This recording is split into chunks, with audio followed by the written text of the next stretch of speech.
All right. Rocking and rolling. I should have checked my audio before I started this. Because my speaker was input. Yeah, we got it. We got you. We got you beat. Okay, I'm just gonna read this because I just finished reading it for the first time, the article that I have in the description, and it's amazing. So I'm just gonna read it. Printed it off because I like, and look at that, there's a mosaic up top. Who would have guessed it? So this is McLuhan. The medium is the Messiah. McLuhan's religion and its relationship to his media theory from Second Nature Journal. Here we go. So, to say that Marshall McLuhan was incidentally a Christian, or that his Catholicism was just part of his private life, is a little like saying that Karl Marx was only incidentally a Marxist. This essay will attempt to reconcile the seeming contradiction between the Marshall McLuhan who had, quote, no theory of communication, end quote, and was simply a detached, objective observer, and the Marshall McLuhan who was a devout and faithful Catholic who attended Mass daily, raised 6 children in the church, and left a posthumous legacy of some of the most compelling, provocative, and stunning insights into the nature of religion under electronic conditions. To put it briefly, the Catholic faith informed McLuhan's theories in a manner similar to the way Einstein's C functioned, as the one constant in the universe to which and against which all else could be measured. Everything might be relative, but it is relative only in relation to the one thing that is not relative. For McLuhan, this was not the speed of light, but the incarnation of Christ. A fact or, quote, thing, end quote, that was not altogether separate from McLuhan's understanding of what light was. For him, quote, equilibrium is a principle inherited from Newton. No balance is possible at the speed of light, in economics, in physics, in the church, or wherever, end quote. From The Medium is the Light. Here is how Nicholas Carr puts it in his review of Douglas Copeland's recent McLuhan biography, Copeland's. Neither his fans nor his foes saw him clearly. The central fact of McLuhan's life, as Copeland makes it clear, was his conversion, at the age of 25, to Catholicism, and his subsequent devotion to the religion's rituals and tenets. Though he never discussed it, his faith forms the moral and intellectual backdrop of all of his mature work. What lay in store, McLuhan believed, was the timelessness of eternity. The earthly conceptions of past, present, and future were, by comparison, of little consequence. His role as a thinker was not to celebrate or denigrate the world, but simply to understand it, to recognize the patterns that would unlock history's secrets and thus provide hints of God's design. His job was not dissimilar, as he saw it, from that of the artist. Here is how Douglas Copeland puts it himself. Marshall, like most converts, quickly became hardcore. Zealotry, I like it. He went to Mass almost daily, every day for the rest of his life. He recited the rosary. He was a firm believer in hell. He was disgusted that other Catholics weren't Catholic enough.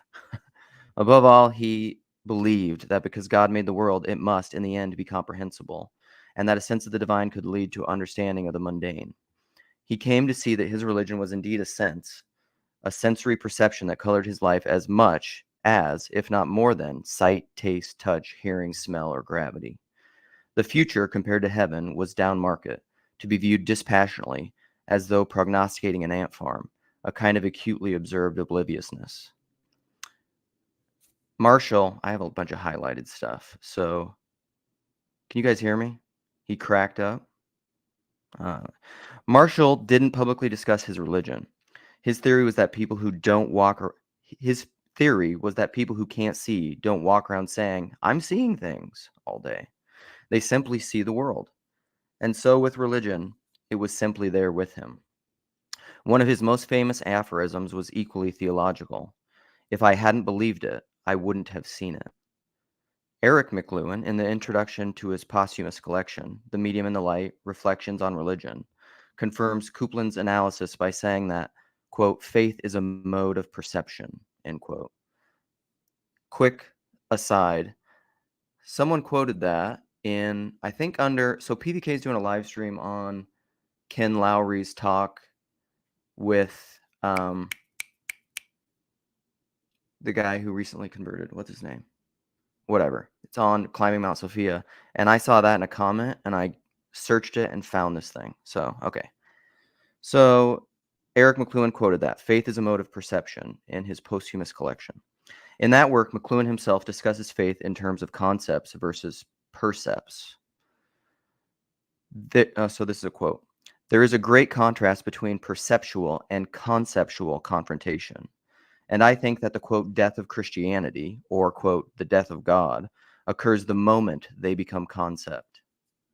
As long as they remain percept, directly involving the perceiver, they are alive. All meaning is personal.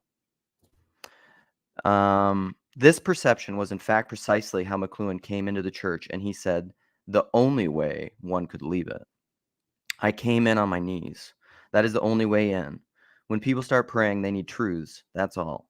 You don't come into church by ideas and concepts, and you cannot leave by mere disagreement. It has to be a loss of faith, a loss of participation. You can tell when people leave the church, they have quit praying. Finally, McLuhan made it clear that academics were the modern scribes and Pharisees, that these were unable to perceive anything as a result of their concepts. When asked by Hubert Hoskins, if I were to say that the traditional Christian doctrine of the incarnation could be expressed by the phrase, quote, Christ is the medium and the message, end quote, is that a percept or a concept? McLuhan had this to say. It is a percept because, as Christ said over and over again, it is visible to babes, but not to sophisticates. The sophisticated, the conceptualizers, the scribes and the Pharisees, these had too many theories to be able to perceive anything. Concepts are wonderful buffers for preventing people from confronting any form of percept. 1 Corinthians. So if this is the case, then perhaps a general view of McLuhan's entire career is worth considering in light of his most deeply held conviction. To begin, it is helpful to remember that from early to late, from his first publication to his last, McLuhan was a Christian thinker concerned with Christian truth. His first published piece was, quote, G.K. Chesterton, a Practical Mystic, published in the Dalhousie Review in January 1936. Chesterton was instrumental in McLuhan's conversion in March of the following year and whetted McLuhan's appetite for ideas more than any other thinker. McLuhan's first book, The Mechanical Bride, 51, was reviewed by his former student Walter Ong with these words. Professor McLuhan does not treat explicitly or dogmatic or liturgical implications, but he leaves open 100 doors here into every area of Catholic life. Knowing him as a former member of the English faculty at St. Louis University and as present professor of English at St. Michael's College at the University of Toronto, we are aware that he does this quite deliberately. The official McLuhan narrative tells the story that Mechanical Bride was the last of McLuhan's moralizing books.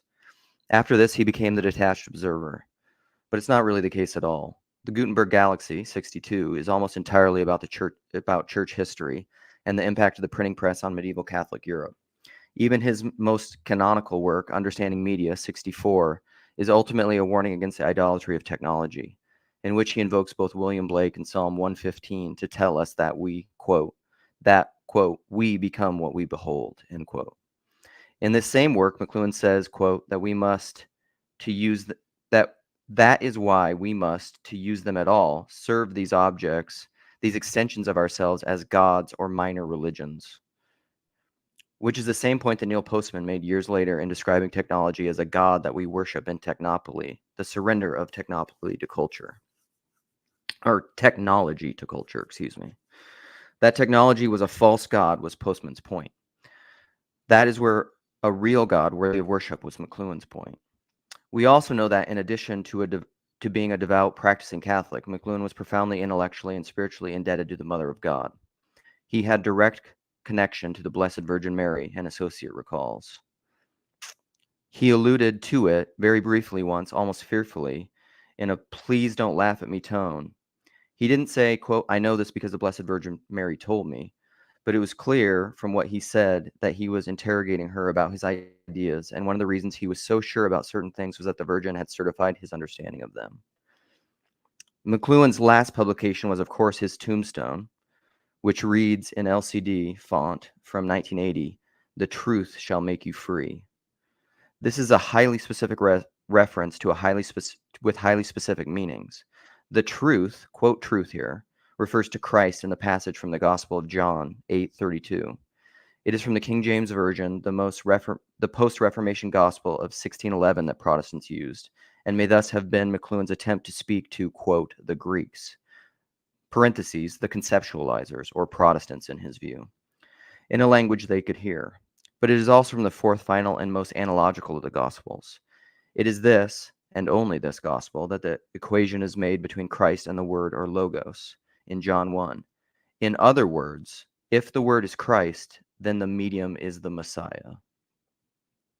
This has huge implications for McLuhan's media theory, which was a lifelong exploration of the ways in which words, quote, language, were a technology, and the ways in which technologies operated analogically as words. We see this concern straight through McLuhan from his dissertation on the classical trivium, really a document on church history, and only incidentally about Thomas Nash in its final chapter, all the way through to his posthumously published Laws of Media, 88, in which he makes the purpose and focus of media study explicitly linguistic. Here, for instance, is the opening sentence, quote, one fundamental discovery upon which the essay rests is that each of man's artifacts is in fact a kind of word, a metaphor, that translates experience from one form into another, end quote. But linguistics is just another term for the grammar, dialectic, and rhetoric, which the ancients, like his hero Quintilian, saw as distinguishable from good theology. On page 31 of his dissertation, McLuhan says, I should like to point out how Quintilian's ideal grammarian is for St. Augustine, the ideal theologian. And McLuhan was in many ways still not entirely understood by his critics. A medieval grammarian far more than a modernist English professor or a precursor to postmodern philosophy in his media prophecies. And so the theological underpinning is there, but only for those with ears to hear its multi-layered meanings. This quote, the space of early Greek cosmology was structured by logos resonant utterance or word, end quote, McLuhan. This is the same logos of John 1. 2 pages later, we get, quote, logos is the formal cause of the cosmos and all things, responsible for their nature and configuration, end quote. But both of these are the key quotes in bold font of their respective pages, but the latter is about as close to a rephrasing of John 1:1-3 as you can get. In the beginning was the Word, and the Word was with God, and the Word was God. The same was in the beginning with God. All things were made by him, and without him was not anything made that was made. And for McLuhan, it was not accidental that Christianity began in the Greco-Roman culture. I don't think that Christ would have suffered under Genghis Khan with the same meaning as under Pontius Pilate. The Greeks had invented a medium, the phonetic alphabet, which made it possible for men to have, for the first time in history, a sense of private identity. I underline this. A sense of private, substantial identity, a self, is to this day utterly unknown to tribal societies. The rise of the person and the individual, the true self and the false self, which McLuhan will get to this too. Eric McLuhan recently reformulated this in his presentation as follows. Now, we believe that each of us is endowed with an individual soul since conception, and the concomitant and individual conscience. The private individual with its private self is also charged with private responsibility for his or her own actions and quests for private salvation. The alphabet literally paved the way for these matters. These are New Testament times. The Old Testament, for example, had declared the Jews a chosen people, group salvation. McLuhan also believed that the tetrad analysis revealed in Laws of Media could only be done on man-made objects, not on spider webs or natural processes. This conviction led him to claim that tetrad analysis could not be performed on the sacraments of the Church, but only on its heresies, offering another inverted proof of the sacrament's divine origin. So concerned with the logos or words was Laws of Media that it precedes the tetrad examples chapter with this final reminder. All human artifacts are human utterances, are outerings, and as such they are linguistic and rhetorical entities. At the same time, the etymology of all human technologies is to be found in the human body itself. They are, as it were, prosthetic devices, mutations, metaphors of the body or its parts. The tetrad is exegesis on 4 levels, showing not the mythic, but the logo structure of each artifacts, and giving its 4, quote, parts as a metaphor or word. The laws of media in tetrad form belong properly to rhetoric and grammar, not philosophy. Our concern is etymology and exegesis. This is to place the modern study of technology and artifacts on a humanistic and linguistic basis for the first time. Perhaps a closer look at McLuhan's most famous aphorism, "The medium is the message," will best illuminate the theological underpinnings of all his work. This is the key line and takeaway of understanding media and has several surface interpretations. Now we're getting into the real good stuff. The first is that it was derived from Harold Innes's work, The Basis of Communication, in which Dr. Innes pointed out that the relative time or space basis of a medium, based on whether it was maternally composed of stone or papyrus, the former being heavy and non-transportable, and parentheses, and thus lending itself to duration through time, but not distribution through space, end parenthesis, and the latter being light and portable, parenthesis, and thus lending itself to distribution through space, but not duration through time, thanks to its fragility, end quote. So like a stone tablet, duration through time, not through space. Books, duration through space, not through time. So back to the reading. By, quote, "the medium is the message," end quote, McLuhan also meant that, okay, 1, the content of any medium is always another medium. 2, the content is the, quote, "juicy piece of meat used to distract the watchdog of the mind," end quote. 3, that the message of any medium is really the change in scale, pace, or pattern it created. And 4, that the content is the effect on the individual or culture. The aphorism was a brilliant soundbite reduction of many related ideas into one pithy Zen koan. It implied that form had as much or more meaning as content, or was at the very least a very helpful thing to consider when analyzing content. But in no case was the aphorism to be taken literally, except perhaps one. Now, this blew my mind this morning when I was reading this. In understanding media, we can get the one case where it is literal in electric light. Quote, "The electric light is pure information." Ignoring. Can you hear the phone call? You probably can on this mic. Okay. So this is the one case where we get literal. The electric light is pure information. It is a medium without a message. The use to which it is put is, quote, "a matter of indifference," because it is the medium that shapes and controls the scale and form of human association and action, end quote. The electric light escapes attention as a communication medium just because it has, quote, "no content." The message of the electric light is like the message of electric power in industry, totally radical, pervasive, and decentralized. For electric light and power are separate from their uses, yet they eliminate time and space factors in human association, exactly as do radio, telephone, telegraph, and TV, creating involvement and depth.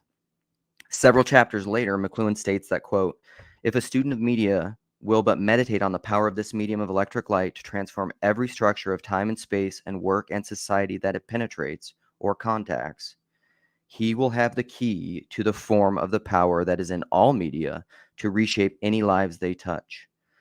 Finally, he says, quote, "except for light, all other media come in pairs, with one acting as the content of the other, obscuring the operation of both."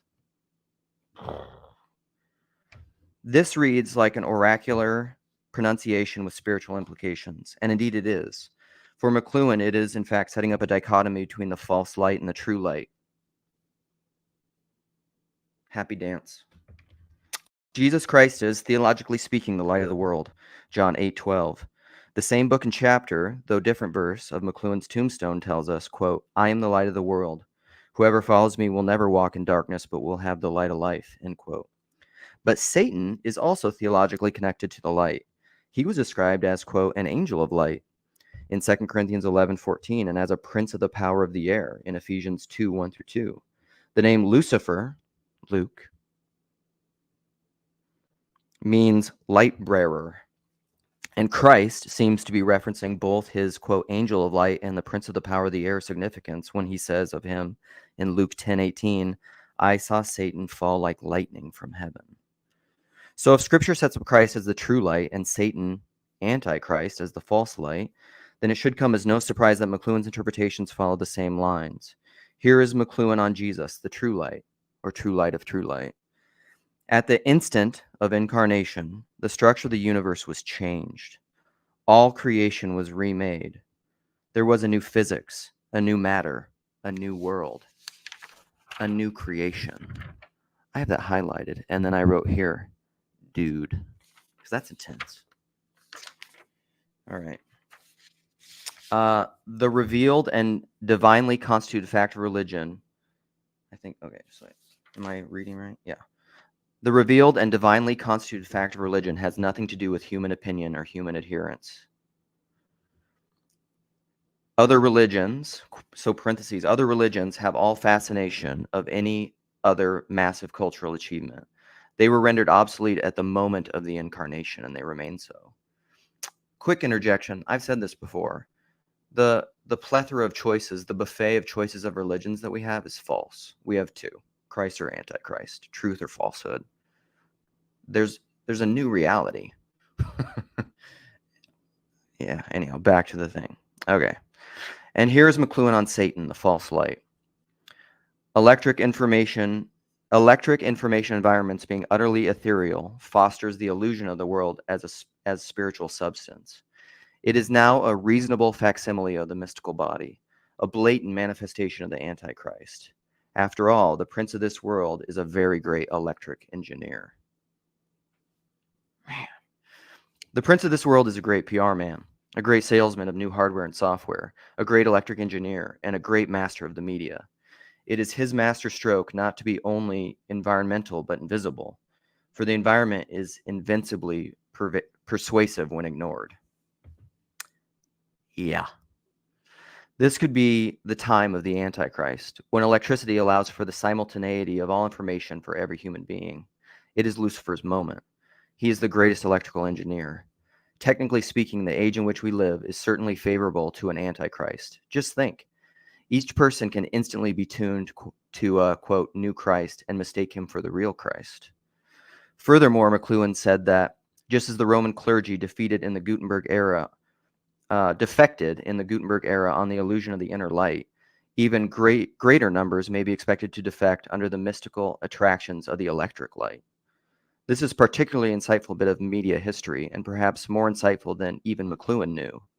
Prior to the printing press, metallurgist Johannes Gutenberg, I didn't know those, was in the business of manufacturing pilgrims' mirrors for the pilgrimage to Aachen, Aachen. By virtue of getting the wrong year, he was forced to give up his secrets for printing to his business investors, and the rest is history.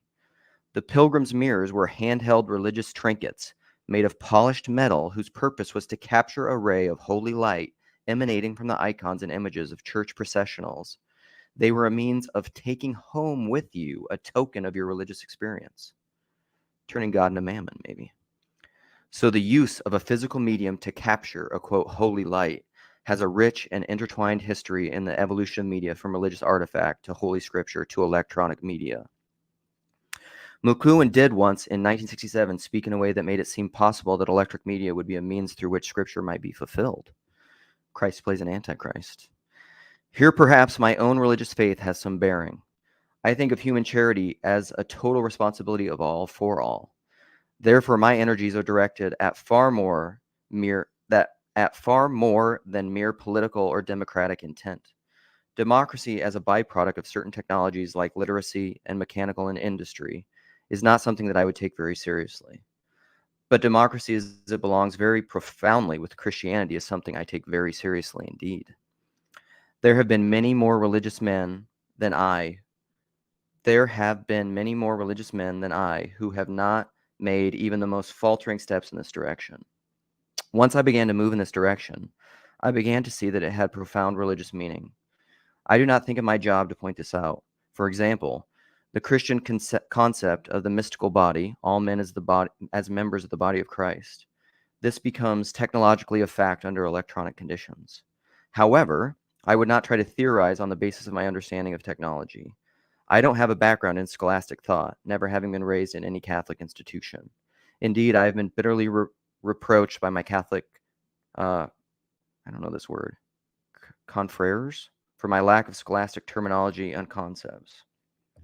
But that was 1967 when McLuhan was still enjoying his glory days as a pop culture superstar, being heralded as the oracle of the electric age, and knowing full well that stepping into religious territory would get him in hot water fast with both his colleagues and, as he says, his Catholic confreres. The other clue that this was a false start was that he speaks of the concept of the mystical body, having not yet had this realization 10 years later that faith was entirely about percept. So the true McLuhan, who seems to recognize the full spiritual significance of his media theory by 1977, is the one to whom we should listen. For him, the electric light was the false light, and Christ was the true light. And his most famous aphorism was literally true in one and only case. Here we go. We're wrapping it up. In Jesus Christ, there is no distance or separation between the medium and the message. It is the one case where we can say that the medium and the message are fully one and the same. All other media were ultimately not just false lights, but false messiahs.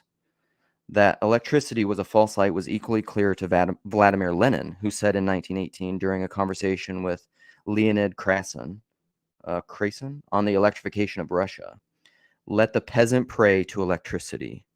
He's going to feel the power of the central authorities more than that of heaven." Perhaps the best way of understanding McLuhan was already been said by the Canadian Tina Eden in her graduate thesis. The key to understanding McLuhan's Catholicism, his media theory, or McLuhan himself, is not to simply read what he is saying, but to participate in understanding how he is saying it. For the user is the content. Thus, whether one subscribes to his religious philosophy or not, one must acknowledge that McLuhan's, quote, objectivity was both a function of his religiosity, and that without his religious framework, undergirding his entire life in media theory, McLuhan could not have been McLuhan. His detached neutrality was a function of his complete attachment to a world that Jacques Ellul described as, quote, utterly unverifiable. There you go, T-Grog. Utterly unverifiable. And yet, without it, McLuhan could not have inspired countless secular scholars to this day. In the merely secular world, quote, all media exist to invest our lives with artificial perception and arbitrary values, end quote. True perception, for McLuhan, was only possible for the true medium, which was the incarnate Christ. This may explain McLuhan's otherwise utterly enigmatic statement, quote, and the process of perception is that of incarnation, end quote. Though he never coined the phrase, the medium is the Messiah, may have been McLuhan's ultimate perceptual insight. The medium is the message may have been merely its conceptual phrasing. That's it. That's it. Man, is that all my things? See, I love it when something like that happens. When you just go, like, I've never read McLuhan. I don't know McLuhan. But this is like this is all my things. Before I ever said them, and I didn't even know. So good. All right, I'm going to go back and read through some comments. All right, let's see. What are we saying? Oh, I should just put out the invite because people can come and play. And I'll read comments until people come and play. How about that?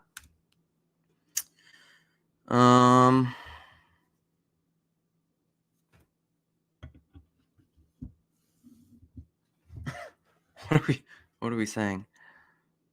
Paul, the Lucasandra mode is strong. Why don't people listen to me? Yeah, I'm a needy person. How many Christian denominations? A lot. But this is like, I don't know, in a way, people have talked about this. I mean, and this is true. We're in this medium of light. He was just talking about this, where it's the rise of the individual. And it's not arbitrary. that individualism and the person arrive in the era of technology of light, and that leads to radical individualism, which is each being the interpretive person himself. But that's I would argue that is what you meant for evil, I meant for good. That is also the means by which, and the suffering through which God is doing our person making. All right, what else do we have? Assertion, opinion. All right.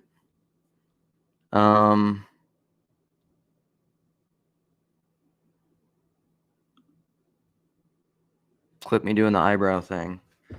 All right. I don't want to. So I'm going to look at new comments. Yeah, exactly. Paul says Luke traveled back in time, tutored McLuhan, doesn't get the credit. There's some way that this is the linear progression of time, the assumption of the linear progression of time. In my understanding, it's is this a Heideggerian thing with Dasein being there, but a huge part of the way that we, I don't know, perceive and conceive of the world is related to your Dasein, your being there. I think this is a Heideggerian idea. And so in the West, we have that's one of the assumptions, I think, of a Western consciousness, is that we assume this linear progression of time, which I think is probably related to our language and this Greek Phoenician phonetic language that we have somehow. I don't know. I don't know exactly how it works, but retrocausality. I mean, we're even getting this through modern quantum mechanics. Like superpositions, and you think about like interstellar and black holes and gravity and relativity and Heisenberg's uncertainty principle. How does all that stuff work? Retrocausality. I mean, we see that in Interstellar at the bookshelf, right? In the Morse code. That was Matthew McConaughey's future self trying to talk to his past self. And how do all those things overlap and relate? Heck if I know. There is some degree that I've thought this is a relation of names. It's the whole what's in a name, Umberto Eco, The Name of the Rose, Romeo and Juliet, what's in a name? Would a rose by any other name be any less sweet? I think that there are morphic fields and relational patterns that exist outside of space and time, because that's Rupert Sheldrake's whole theory of names. And I think when people are properly named and they're not completely arbitrarily named, like some name that has no harmony with what has come before, like some completely novel made up thing, like, I don't know, Ladasha or something like that, where it's like LA-AH or something. Like, what is that? I don't know. But like Luke, I am related some way to the writer of the gospel, to the Saint Luke, somehow to Lucifer. I think all Lukes are related. So I don't know. I need to read Origin. I think that's what I think. Yeah, Luke the Apologist, exactly. Luke Lucifer eyebrows. I'm guessing it would be better if the priest with secret knowledge told us what to do. Maybe, but again, this is a trust. This is the fractal reality of the fall, out of the oceanic oneness of the mother, out of the birth canal, and you enter into the world, but then you are, by degrees of separation, you cut the umbilical cord, and then you're nursing at the breast, and then you're being fed, and then eventually you start feeding yourself, and then eventually, you become an adolescent, and then you start leaving, and then you cleave with the father and mother, and you go out on your own. At some point, you have to learn how to feed yourself. You can be given. This happened, I think, like there was this line in here where it said, I don't know. I would love it if Jewish people are here, or Chezi is here or something. But I wrote new wineskins here because this thing, it's like, now we believe that each of us is endowed with an individual soul since conception, and it's concomitant and individual conscience. The private individual with its private self is also charged with private responsibility for his or her own actions in quest for private salvation. The alphabet literally paved the way for these matters. These are New Testament times. The Old Testament, for example, had declared the Jews a chosen people, group salvation. We moved from group tribal consciousness into maybe like national consciousness. This reminds me of the Peugeot Richard Roland conversation about nationalism, right, in Germany.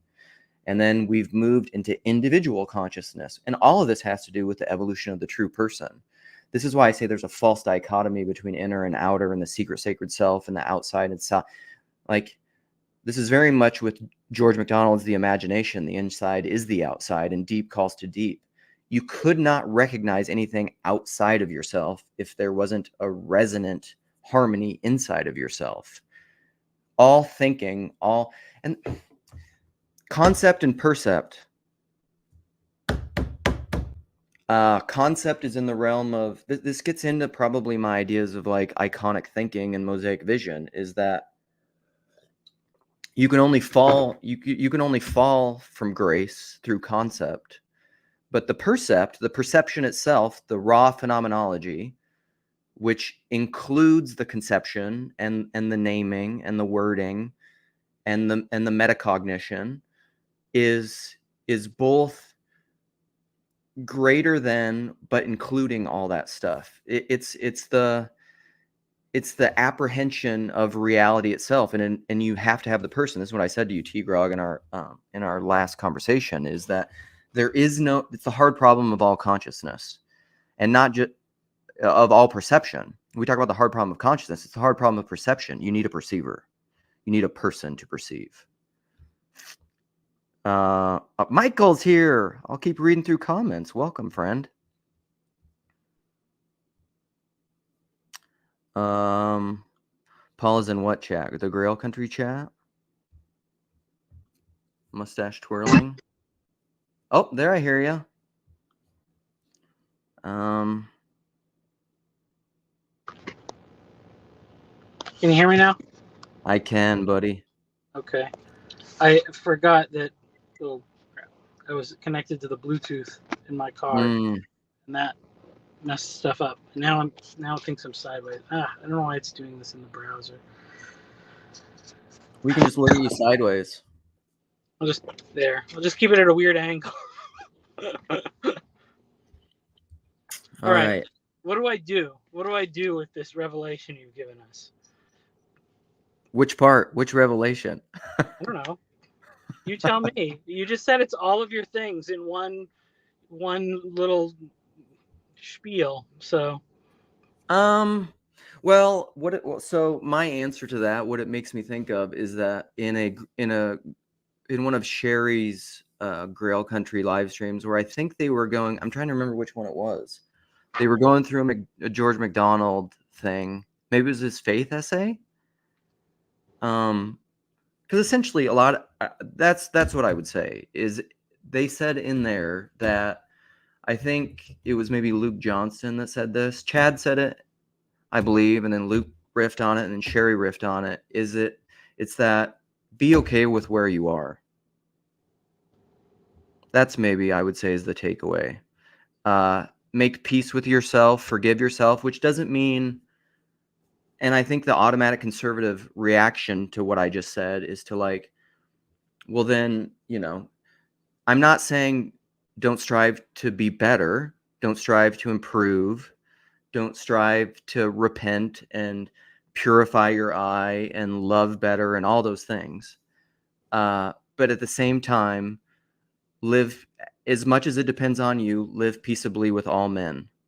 And I would say including yourself. I think that's the struggle for the modern that the New Testament writers weren't dealing with, because we didn't have this medium of the light that made us the kind of individuals that we are now today, is that we can live in this divided man space and because of POS theology, where you hate yourself, like even where you have, be okay with where you are, while at the same time holding the tension of which life's just going to bring to you anyhow. If you have loved ones, family members, wives, parents, children, you're going to be. I guess it's the acknowledgement that somewhat God is teaching you in all things, even in the blessings, but also in the struggles, in the pain. This probably goes back a little bit to like what T. Grog was saying yesterday, like suffering, unnecessary suffering. For the Christian, I would say most explicitly and most clearly, the suffering, Christ was made perfect by what he suffered. Even in your sufferings, be at peace.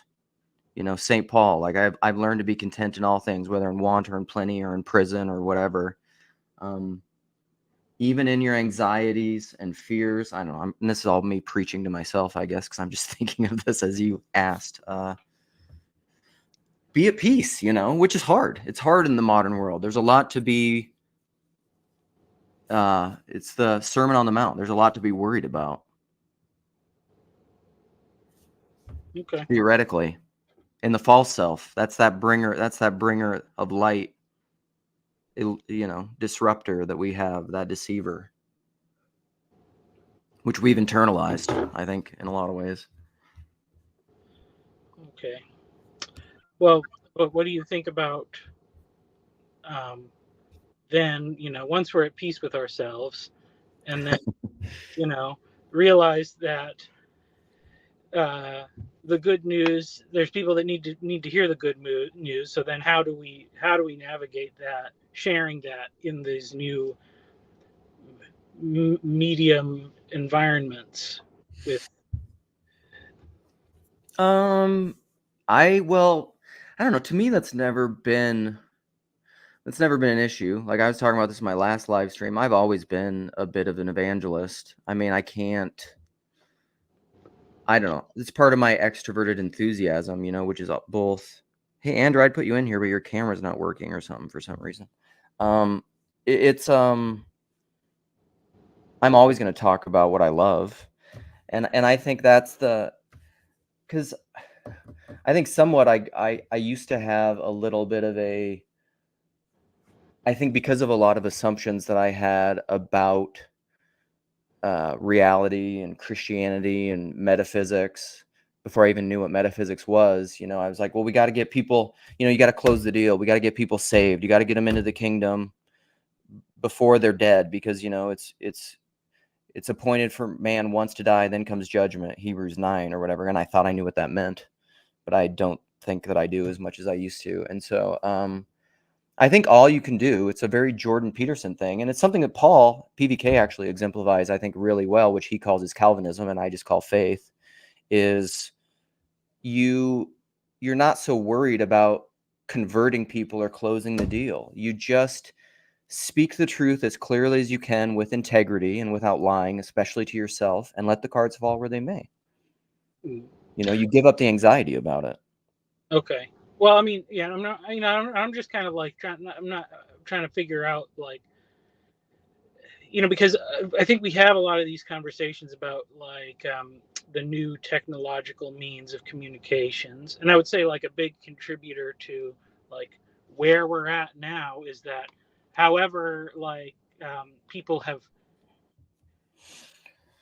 you know, it's like you don't have a problem with the person who like has some sort of a direct encounter with Christ, like they get it, but you know, we do have all these people who are kind of deconstructing out of a place of confusion that came from, in many ways, the way that the message has been conveyed in our Right. like media age. And so yeah, so I mean, you know, I think that's obviously a problem to address, or something, you know, if we're being good stewards of these things, you know, we need to be aware of it, you know, because we, you know, like I could say for instance, there's definitely a lot of pushback to the way that people have intentionally used mediums to craft a version of the gospel message that is very attractive to certain, aspects of human attention or whatever. Like, I mean, I guess that's kind of the thing. Like, if it's a seed, we've like basically designed the seed. If you think about like the parable of the sower, we've used like selective, Spiritual engineering. yeah, or selective breeding or something to engineer a seed that's really good at like taking that, like it's the seed itself, not even more so than the the soil, or maybe you could say like we've adapted it for the soils that where the seed will take root really quickly and spring up, but it doesn't have, it doesn't go deep or whatever, something like that. Like it has a high rate of germination, but the plants don't thrive. So let me just think. What you made me just think of is just it made me think of relinquishing control. I'm trying to open up my thing is probably not going to allow me to have much bandwidth to do this, but I just recently this morning I was listening to Vervaeke was on the Regeneration podcast with Oh Michael yeah, Martin and Michael Soder, I think. Is that how you say his name? yeah.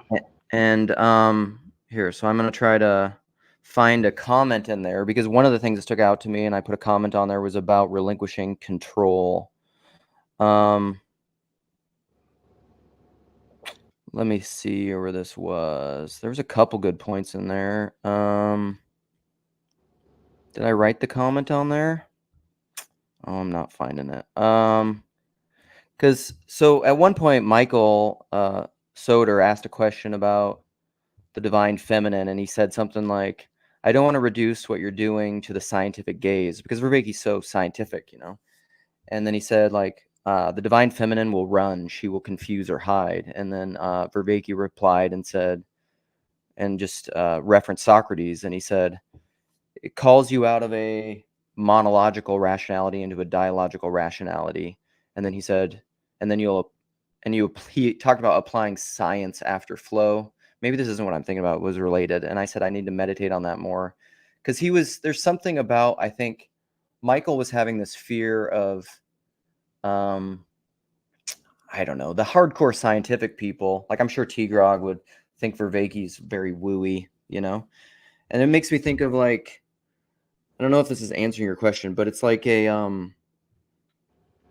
what I would say is the desire of science or rationality or logic or will or intellect, the desire to impose any I would say that the impulse to want to control things is rooted from idolatry, where you're always conflating the model with the reality. So you're conflating concept with percept. That's why you're fearful. That's why you're trying to control things. You can only do it at that level. And I guess what I'm trying to say is like, I think it's possible. You may just simply call this faith, but I think it's faith that's a little bit more complicated now because of technology and the mediums and the evolution, or at least the level of the evolution of the individual that we live in now, is that it's so much easier to live in a self-imposed trap of anxiety and fear. Like that's the modern world. If you think about it most negatively, like America, where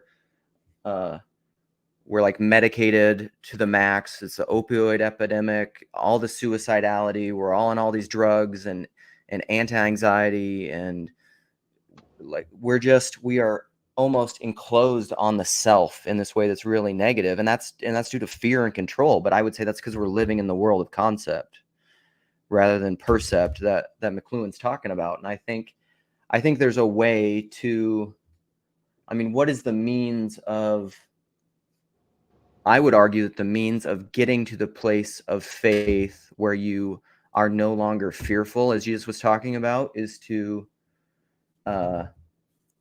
after you've had that evolution, is to become like a small child again, where where like little kids aren't like it's almost, I mean, you know this as a father, like kids get to this level where they start living in their head and they start having fear and anxiety and they stop imagining and they start living. What is happening is they're falling from grace and starting to live in the world of concepts where these narratives that they're running in their head all the time is what's terrifying them. But that's not reality. Reality is this place of mystical wonder where little kids play. And I think that's I think if you act, that's what a saint is. If you actually become holy, and I think this is what the New Testament is talking about with like purifying your eye, where your eye is one and you're no longer double-minded, like Saint James talks about. It's where you just, like, I think he said this somewhere in here. It was really early on in the thing. You just see. Yeah. So like Marshall didn't discuss his religion. His theory was that people who can see don't walk around saying, I'm seeing things all day. They simply see the world. And so with religion, it was simply there with him. It's not even something you have to talk about all the time. I mean, in this little corner, we like to talk about it and intellectualize about it. But I think therein often lies the confusion, is you're conflating all the thinky-talky stuff for the being. Mm-hmm. Like, it's a very Gregory of Nyssa thing. It's like being versus having. You have ideas, but you just be in the world. Yeah.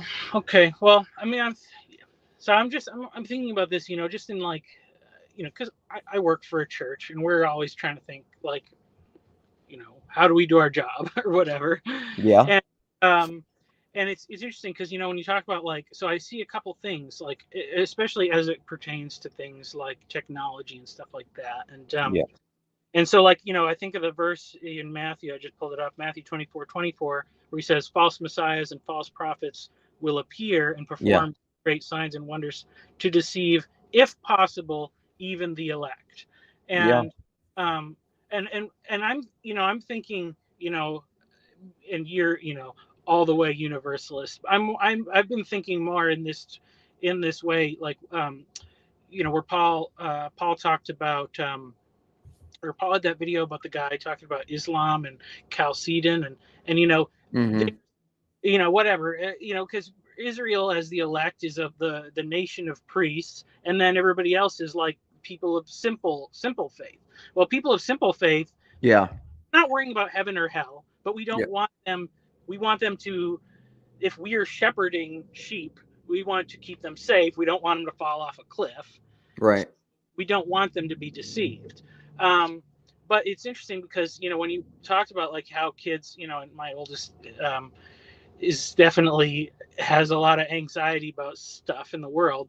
And it's interesting because I hear that narrative so much from like Christian world in regards to technology, like thinking like, what if, and I think maybe, because I think we can see like the technology is the false Christs and the false messiahs in many ways, in that it's a medium that is a message. If it's a medium that is a message, then some of that is going to be, because that's the thing. It's like, what if they really make the Skinner box or whatever that just will make people so addicted that they can't wean themselves off of it or whatever.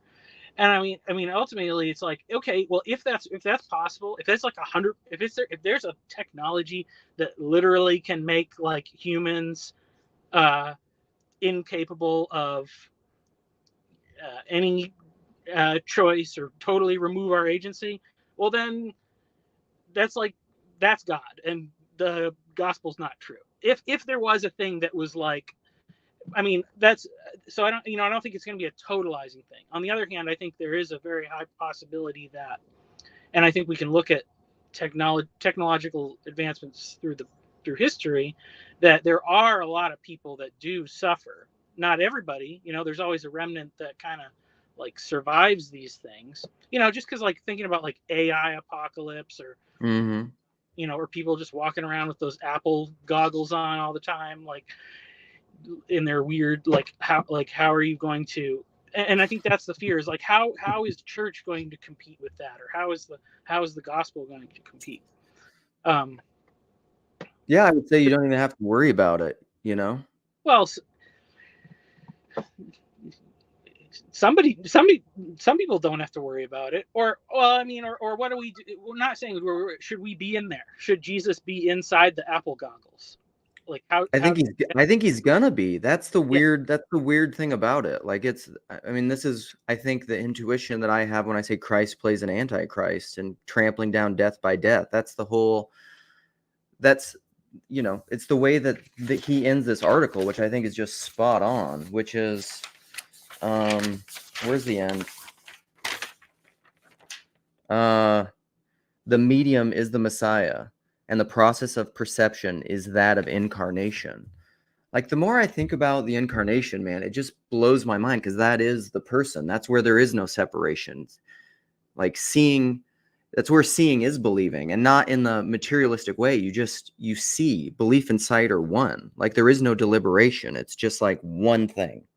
Yeah. I think that's what Christ is talking about when your eye is pure. And when you're like that, to the holy, all things are holy. You make death holy. You make non-being holy. You harrow hell.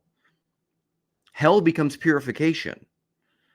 So, like, it's Polanyi. Unbelief becomes belief, because it is. It's just belief and not that. Like, there isn't. Where are you going to escape? You can't escape it.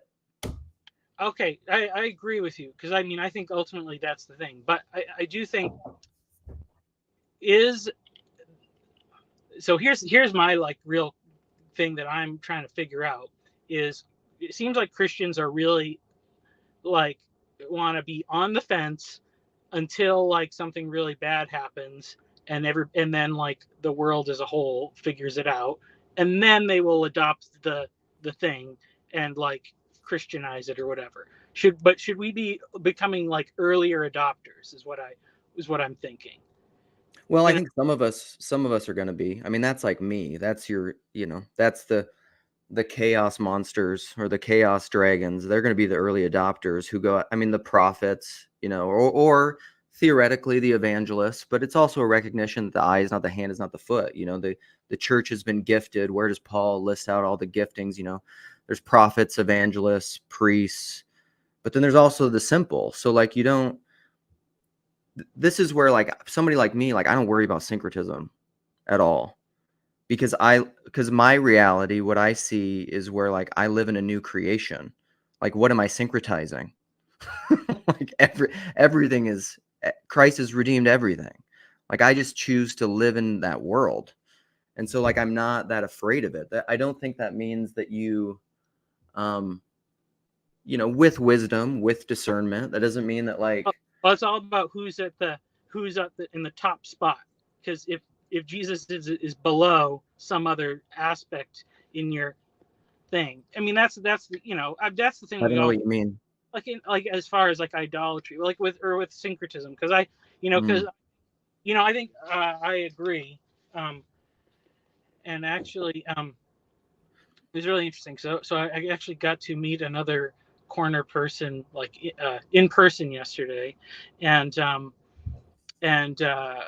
we were talking about he went to seminary and was talking about like how he really got a lot out of Karl Barth.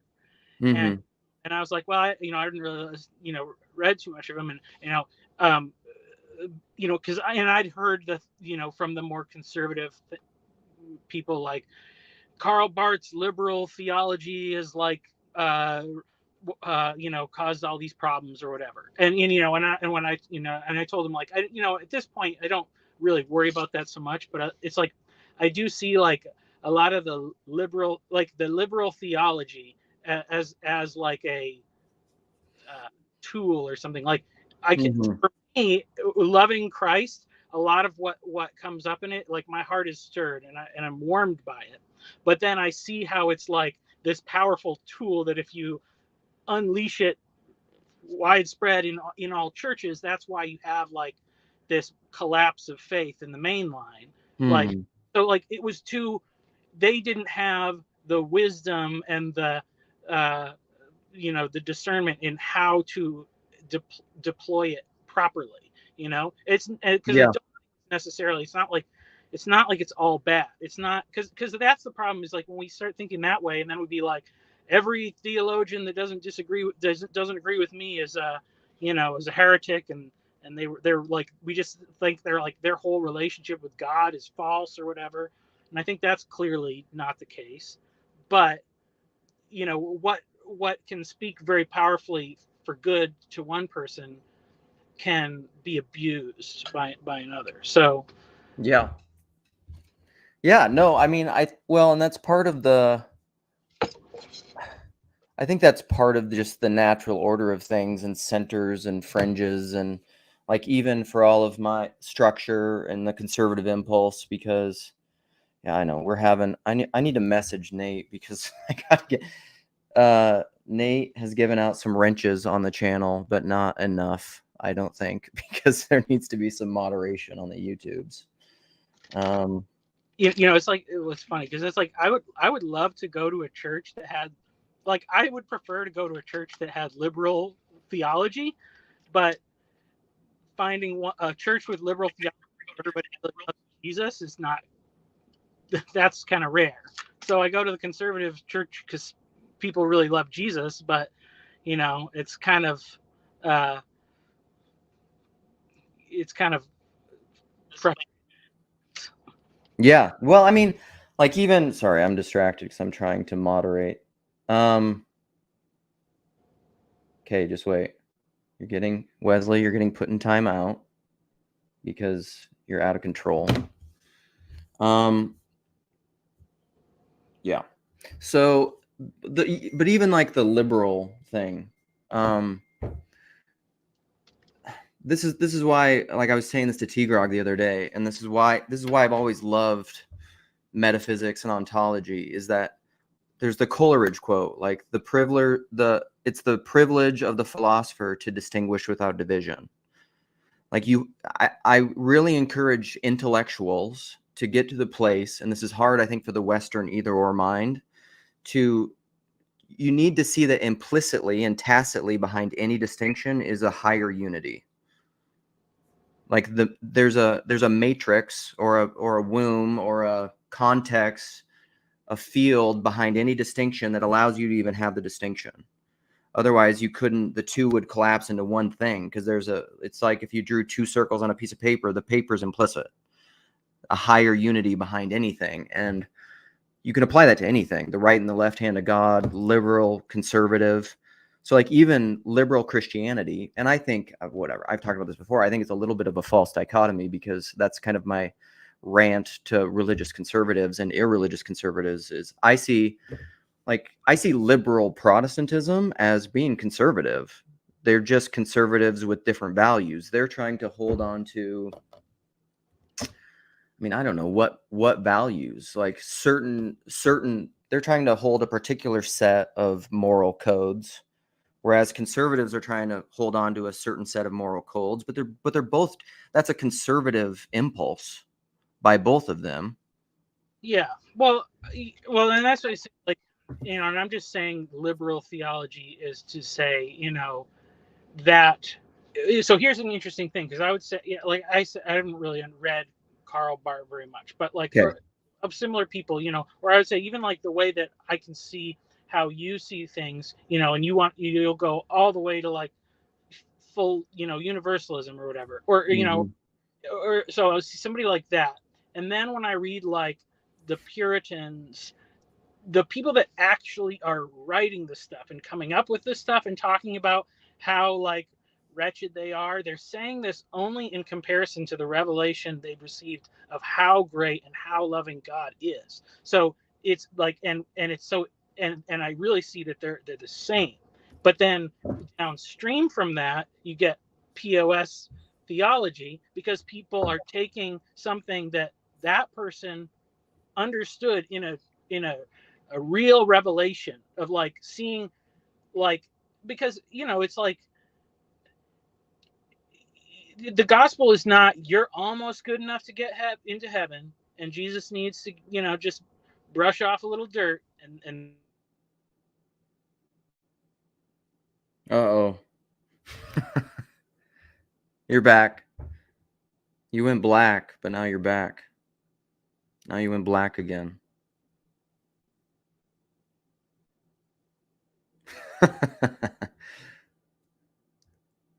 You're muted. There you go. I just can't hear you, though. You're not muted, but I can't hear you. Back in black, exactly. 'Cause I'm back! Neil, you talk Hey, good until morning. Michael gets his stuff figured out. I Well, just maybe wanted I to would meet say Michael. Michael's great. I hadn't met Michael yet, so I just want to say hi. And it's a Nice. pleasure. And I've only listened to a little bit of your stuff, Michael, but Oh, uh, he's wonderful. Okay, let me try the personal revelation and taking it and applying it broadly. I feel like did that come up in the T-Grog conversation about mystical revelation? Well, but this is the thing. This is why I love oh, Michael, you coming back? This is why Yeah, I I love just had to Is it working now? Yeah, it's working. Okay, I just had to Keep refresh. going if you feel like you can get back into your flow. Oh yeah, so I mean that's what I see with like the POS technology is somebody, or the theology rather, is somebody taking this thing where somebody, because the like chasm between us and God in terms of like, you know am I almost as good as God, like in any relative sense? Like, no, I suck at loving people or whatever, I'm selfish, all this stuff, blah blah blah. Use and when you are expressing that as a revelation of like how amazing it is that God loves you and forgives you, then it's like a super meaningful thing. But then somebody comes along and takes what you wrote down and they put it on themselves, and just being like, I'm just worthless and I'm a POS, and Yeah. it it's a total misapplication of what's going on. So Well, and this is why I don't know. I love to think like what McLuhan's saying in here, and I love to think about the incarnation so much because even like those dichotomies of faith and works and God or man, God became a man, fully God of fully God. This is why, like my friend Cal and I will talk about the difference between divine simplicity and classical theism and process theism. It's both. yeah. Like, and that's the grace I'm trying to say for where you are right now is that, and if everything is grace, including your suffering, including your trials, including your revelation of your sinfulness, that's all grace. So you don't sit there and revel in it and loathe yourself. You take it as a grace to learn and to grow and to evolve. And then that self-revelation of your unworthiness becomes the very means by which you see how much you're loved and your own transformation. But you don't sit there. There's the POS thing that I'm talking about is this concept thing. Again, it's not the percept thing that makes you. It's like the thing that makes me incapable of reading, like I talked about once, that self-compassion workbook. Like where you have a friend and they come and tell you some struggle they're having and some problem, conflict they're having, and you interact with them with just like, and they're maybe struggling with a lot of self-doubt and guilt and shame. And what do you do to someone you love? You constantly affirm them and give them grace and tell them to stop hating themselves. And then this book has you go through this like practice of where you'd write down what you'd say to them and what you'd do to them. And then it asks you to do that to yourself. And I'm just saying, like, incapable of it. Like I can't turn around that same grace on myself. That's POS theology, which is a different thing, but that's a moving from precept to concept. Like this is this evil narrative that you've been told.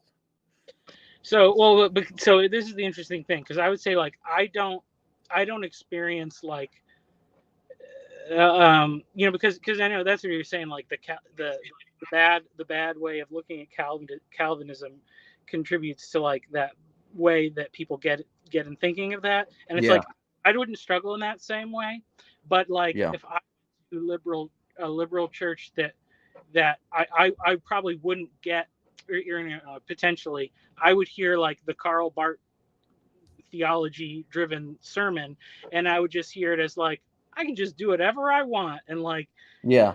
and literally have no motivation to become aware of my own selfishness and its impact on those around me or whatever. Michael, do you belong to a denomination that's once saved, always saved? I mean, I personally, well, I go to a non-denominational church. That's more or less my. I think that the idea of losing salvation is mostly used for like behavior management in most of the churches that I've been to. So I don't like to talk about it, right? I don't fruitful, but It's somewhat useful, though, isn't it? To imagine that you could lose your salvation. It's somewhat useful even to have a kind of disappointment in yourself, or what some people might call hatred, a dissatisfaction with your own behavior. And I don't know if I were filling out the self-compassion workbook, trying to imagine how you would respond to a friend who is going through something in a loving way. It's not one note, and it's not all a call to, hey, please don't hate yourself. There's somewhat of an invitation to remorse, and of course that will vary from situation to situation and person to person and temperament to temperament. But I'd be very, very hesitant to throw out all this stuff altogether. Even the fear of losing your salvation there's some fear and trembling there that seems valuable, and maybe it's misused a lot, and that's where this sort of thinking is coming from. But well, here's how I would say it. Like, I would think it more in terms of like, God is our father, and like I have a great father, and I cannot imagine anything that I could possibly do that would cause my father to no longer consider me as his son. that's right. I think there's probably a practice. Blasphemy against the Holy Spirit, gentlemen. Blasphemy against the Holy Spirit. I wouldn't abuse that fact to like treat him horribly. Like my motivation is then like, I don't want to, like, he has great hopes and expectations for me. I want to make him proud.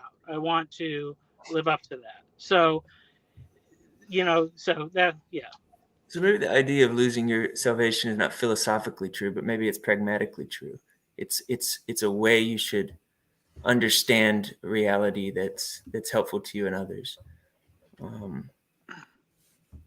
I feel like there's a lot of that in Hebrews. It shapes the experience in a way that resembles that, and I don't think it resembles that for no reason. Even if you chase it down philosophically all the way and find like, well, that's not actually the case, there's still a way that paradigm is valuable. The vast majority of Christian history, you could lose your salvation. Orthodox, Roman Catholic, the Protestant ideas are innovations introduced by. Well, I don't know why the psalmist then would say, T. Grug, that nothing can separate you from the love of God. I mean, there are. Well, if you're ultimately, the problem is, here's my take on the whole thing. The Bible's not univocal on this stuff. There's contradictory theologies within the Bible. So you're going to derive different theologies. You're going to derive different theologies because they're mutually exclusive. Let's read some of these passages because these are fun. I used to have these conversations with my buddy Ao. Shout out Ao. I don't think I'll go get my Bible. Huh? Yeah. So this is Hebrews 6 is what you're talking about. So Hebrews 6, I'll just read the first part of it, but it says, therefore, leaving the elementary teaching about the Christ, let us press on to maturity, not laying again a foundation of repentance from dead works and of faith toward God, of instruction about washings and laying on of hands and the resurrection of the dead and eternal judgment. And in this we will do if God permits. For in the case of those who have once been enlightened and have tasted of the heavenly gift and have been made partakers of the Holy Spirit, and have tasted the word of God and the powers of the age to come, and then have fallen away, it is impossible to renew them again to repentance, since they again crucified to themselves the Son of God and put him to open shame. For ground that drinks the rain, which often falls on it and brings forth vegetation useful to those for whose sake it was also tilled, receive a blessing from God. But if it yields thorns and thistles, it is worthless and close to being cursed, and it ends up being burned. Yeah, it's a radical text. But if you contrast that with the Gospel of John, it says, believe on the Lord Jesus Christ, and thou shalt be saved. That's it. So and nothing can separate us from the love of God, which is found in Christ Jesus our Lord. And so there's different, by the way, just an off-cuff remark, nobody knows who wrote Hebrews, okay? So it's some person, unknown, wrote Hebrews. So that's, I think it was Joel I would Osteen. say that, well, I would just say this is one of the things that made me question my faith, my former faith. Christians can't agree on anything. Salvation, baptism, regeneration, last things. They can't agree on any of this stuff. But T-Grog, I would argue it's like really? I would argue that's because of technology and the evolution of what's happened with technology. We live in the world of concept rather than percept, and we divide over concept. This is why one of my favorite They've been scriptures about this stuff since the first century. Paul is telling people, these people in Galatia, these people are preaching a false gospel. It's not their technology. He just says, look, let them be under a curse. Christians have been fighting from the beginning about these things. Infant baptism, believer baptism, blah, blah, blah, blah, blah. It's like, I'm curious, T-Grog, like what keeps you in this space? Like I understand the initial curiosity of opening a box, let's say, and seeing what's in the box. Because I like hearing you guys talk. But I like why? It's interesting. No. Oh, okay. So that right there. It's from. It's interesting. Oh, so that right there, like, where do you think that comes from? That interest, like that instinctive interest, like scientifically. I don't know. Speaking, I mean, look, some people are interested in golf. Some people are interested in pickleball. Some people are interested in spiders. I'm interested in this stuff because I think it's interesting. It's part of human development and human history, trying to understand the world. It's cool. It's cool. It's interesting. See what I'm most interested in is that interest. Huh? What I'm most interested in is the interest itself.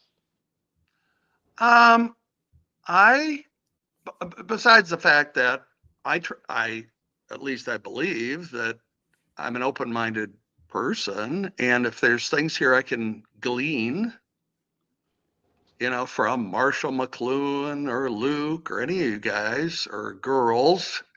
Here we go. As a woman who wrote Hebrews, T-Grog. There you go. Well, that's proof. It must be true. So, I mean, look, McLuhan was fanatical cat. Wow, that's amazing. Now, the fact is that if he would say, it'd be interesting since he's dead, we can't really know, but so he's a fanatical Catholic, so he must think Protestantism is false, right? So I think there's orthodoxy is false.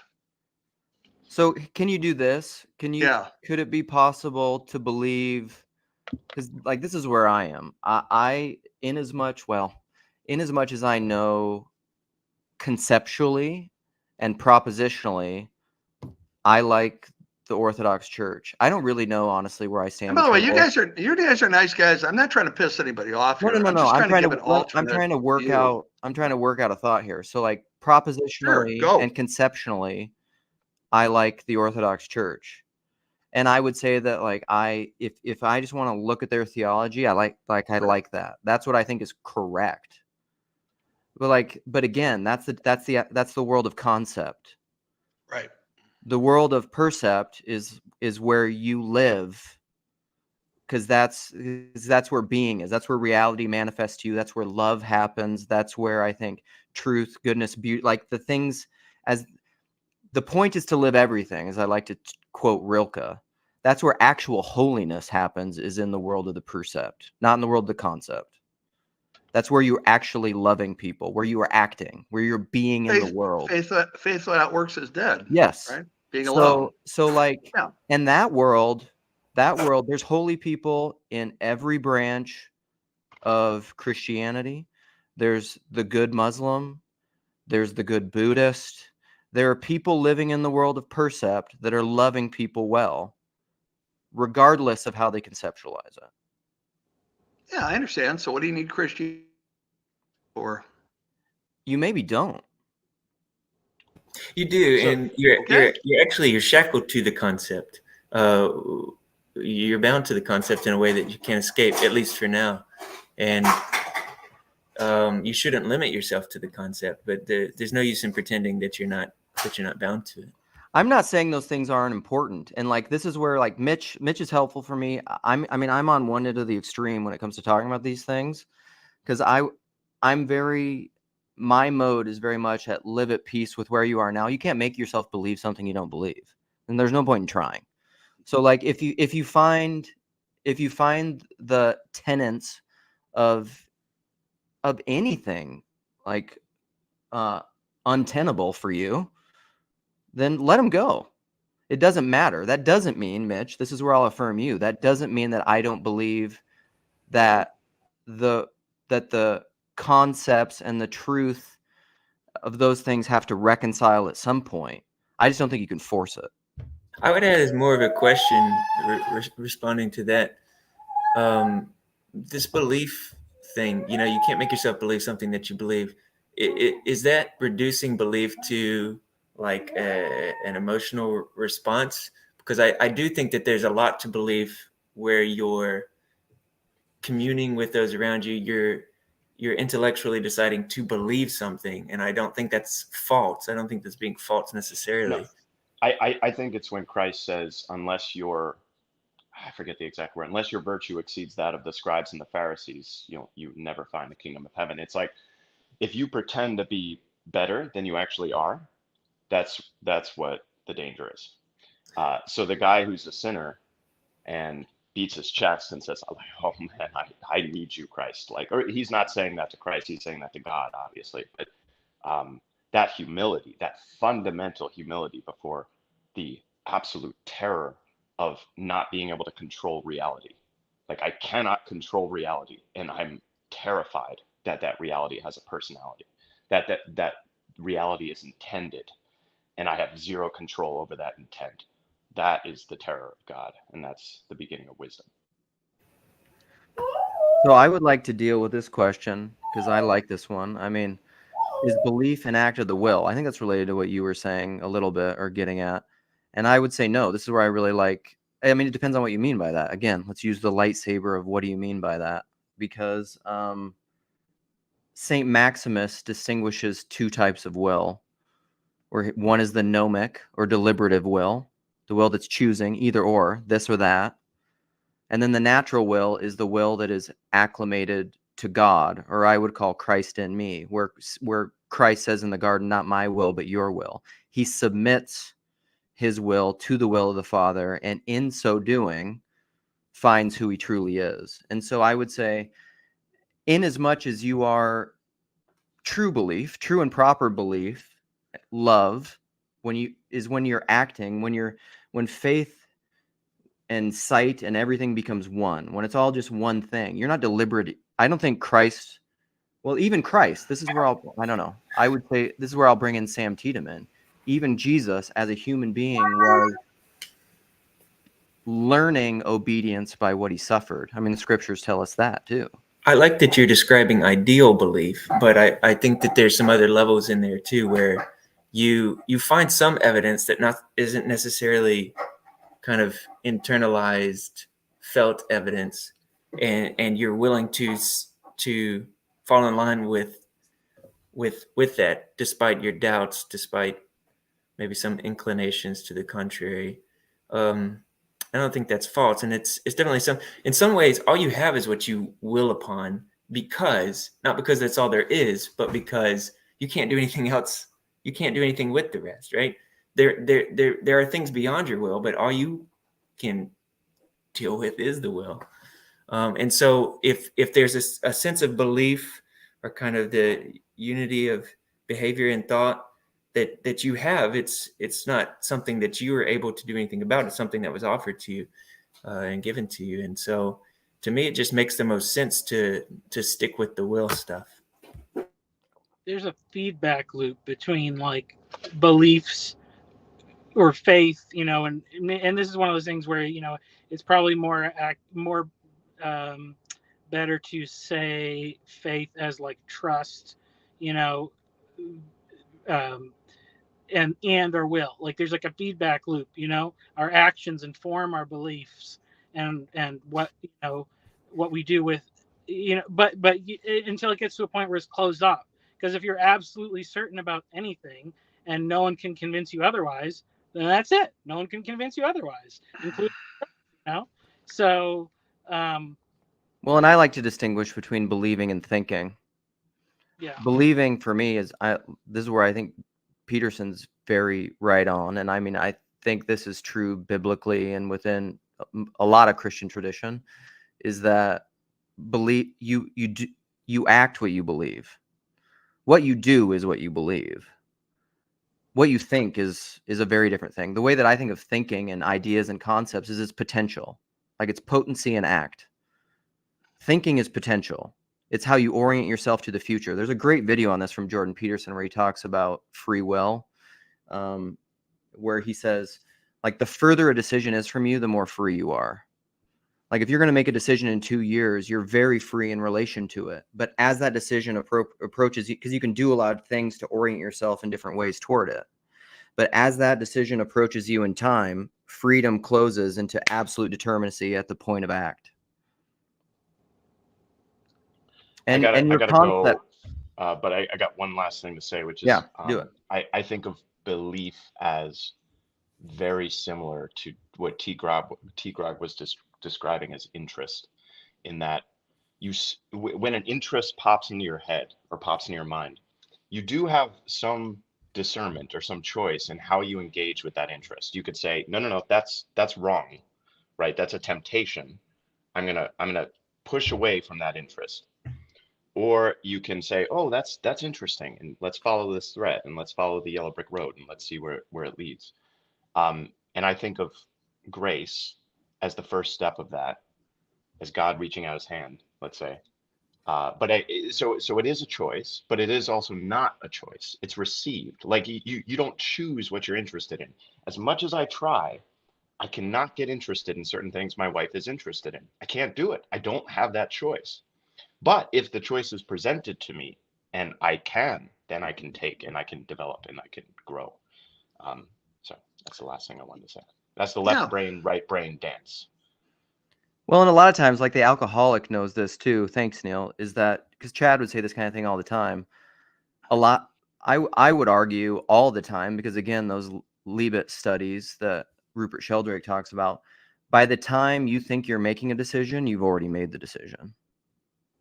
Like that's in your head. You've already decided. Like by the time the alcoholic thinks he's making the decision to drink, he's already made it. Like it's over. Well, just getting back, I just want to point out something. We talked about faith and stuff. Christians don't agree on that either. What faith? Agree on that. These are simple words. And then there's been endless fights over what these words mean, what their application is. It's like almost like it's a human construction. There's no Holy Ghost or Holy Spirit guiding any of this stuff. It's just sociology, social psychology. There's no there. They don't agree on anything. It's bad. I mean, if you want to be a Christian, because you can't decide who's right. Well, I mean, I think that the contradictions or the apparent contradictions between the Bible and the various, because I'm not really interested in like what is the right thing, or if there is an absolute right understanding. It's going to take thousands more years for us to get there. So I mean, I think that all the splits and things like that is because there's such a diversity of types of people that are created, we can't all hear the same message the same way.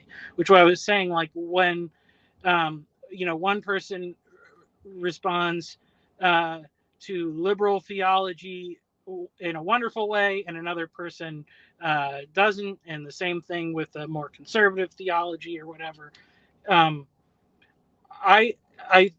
thought I had earlier on when we were first starting the conversation about the way we communicate, like Israel's is the chosen people or whatever. It's supposed to be a nation of priests to the world. So they're the Bible. share this message, but like these weird laws that God tells them, like don't clip the hair around your ears, leave the fringe of your garments, leave the corners of your field undone. To me, I see those all as like, because these are the people that bear God's name. It's like intentional sloppiness or finiteness or imperfection to help maybe distinguish that you are a finite, imperfect thing, full of brokenness, that's living in a way to point people to a perfect thing. And and it's like this is a really interesting story I can share from my own experience about, like, so my dad grew up Catholic, and he was very depressed, and he wanted to kill himself. He was considering killing himself, but he had been taught that to commit suicide is a mortal sin, and if you commit suicide, you go to hell. Mm-hmm. Now, I don't think that is necessarily a theologically accurate truth, but you could definitely debate it. But it caused him to choose not to kill himself, and then he became born again, and it set our whole, like, my existence. I have to contribute to that experience. So what can I say? Like, I don't agree with. Maybe I don't think that that's a theologically defendable position, but I have to owe my life and my existence to that. So it's wanting it to be fully understandable is a big mistake that I think we make. It's not. But Christians should be people that love people, and hopefully those who aren't Christians want us to be their neighbor, because we're doing it the right way. So, Michael, when the Apostle Paul said in Galatians that these people should be accursed for preaching a different gospel, do you think that was congruent with what you're saying there? That we should just love everybody and nobody really knows what, we just have to be so charitable? And no, I don't. I think that the conflict is good. I think that people have to choose. I just think. But he says they're cursed. They should be cursed by God. So. Well, yeah, I mean, yeah. Well, within was the that, Apostle Paul wrong about that? Was he wrong? No, within that means necessarily, like, are they going to get warts and stuff, or like, are they going to like, what does it mean by being cursed? I mean, we can't. Good question. No.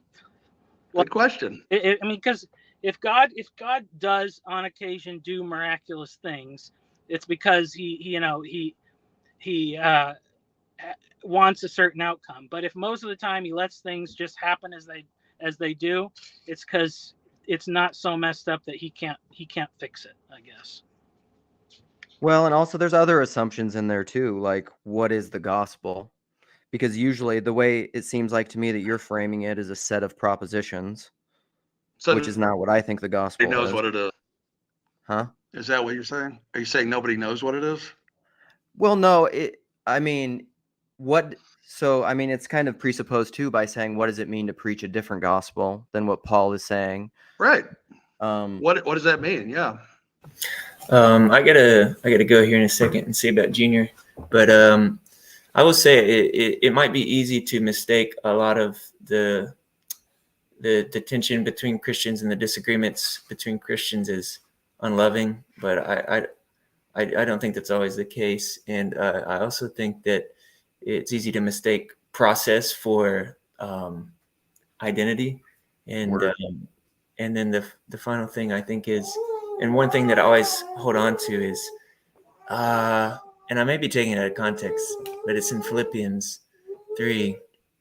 And he says, if on any matter we see things differently, this too will be revealed to you. So there's this constant faith that there's going to be this unity in the body. And I think that's a faith we hold on to. My life is short. And anyways, it's good talking to you guys. Thanks for coming, Mitch. See you guys soon.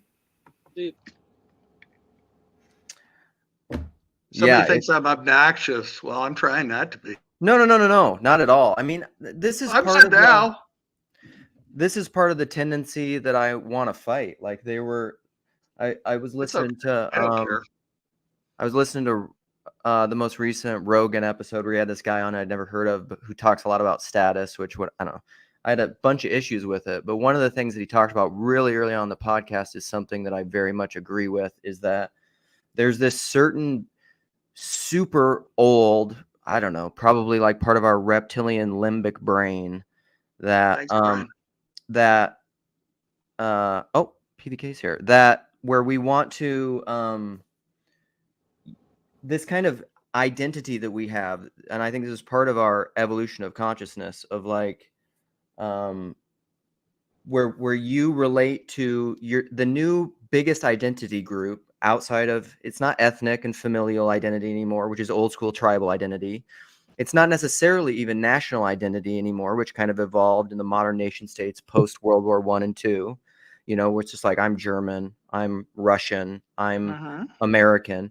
Now we live in the identity land of where we self-identify most. Whether I'm Christian, I'm American, I'm, I like the Kansas City Chiefs. Cephas, Christ. I follow Paul. I follow Cephas. Yes. And I think, See, I know the Bible. I do know a little bit about it. Right. And I think all that stuff is, we have a very natural limbic tendency, I think, to want to to have this happen. In PVK's live stream the other day, when you were just on his channel the other day again, Rick Walker showed up, who's just like this evangelical Southern Baptist type, and we had kind of this immune response to just be like, no, this isn't our people. Get him out of here. I like Southern Baptist. Right. Or you come on. I like everybody. Yeah, I mean, I think they're wrong, but it's clear what they think. Yes. It's very clear. I don't want this community to be one that has that reaction. I want the tension here. Like Mitch, I appreciate that. I think that's good. Right. I just want to know what's true. I don't think you're going to know it by the that's process what I'm you're trying to know it. I don't care what it is. If it's Zen Buddhism or Hare Krishna, I don't. In what way is a mother's love true? Huh? In what way is a mother's love true? Well, you could look at a mother's love as behaviors toward her child. I think that's one way to look at it. What her internal mental states are, I don't know what they are. They're varied. But it's the behavior that we can see. Yeah. There are many mothers who claim, "Oh, I love my children. I love them." And they treat them like garbage, as you know. You're a pastor. Yeah. So all I can look at is behavior. I don't know your parent. I'm a parent. There's many you don't feel loving toward your children because they can be a pain in the ass, frankly. Sorry for the bad language here, but you have a picture in your mind of what being a loving and good parent is, and you try and live up to that standard as best you can. Yep. One of the things I tried to do as a parent was I never lied to my children. If they asked me a question, I would just tell them the truth. When they started talking about Santa Claus, I said, Santa Claus is an idea in our minds of goodness and kindness and generosity. He's not a real person who lives at the North Pole, guys. Why did I do that, Paul? Because I want my children to trust me. And when they ask me a question, they're going to go, well, Dad may not tell us something that we like to hear, but he's going to tell us the truth to the best of his ability. Yeah. Okay. That's so right. I'm not going to BS you about the tooth fairy or whatever. But yeah, it's an interesting problem, and these problems are complicated. I'm not denying that, the idea of consciousness and all this stuff, but that's on the outer edge of human knowledge. That's on the extreme limits of human knowledge. Wouldn't you say that truth is on the extreme limits of human knowledge? Well, I saw. I'm trying to think of his name, but he's a famous atheist philosopher. His name's Rosenberg at Duke, and he said, "We don't have a good theory of truth. We don't have a good theory of it." And yet we know that a mother's love can be true. So those two things live together in the same universe. I tend to look at truth as a characteristic of propositions.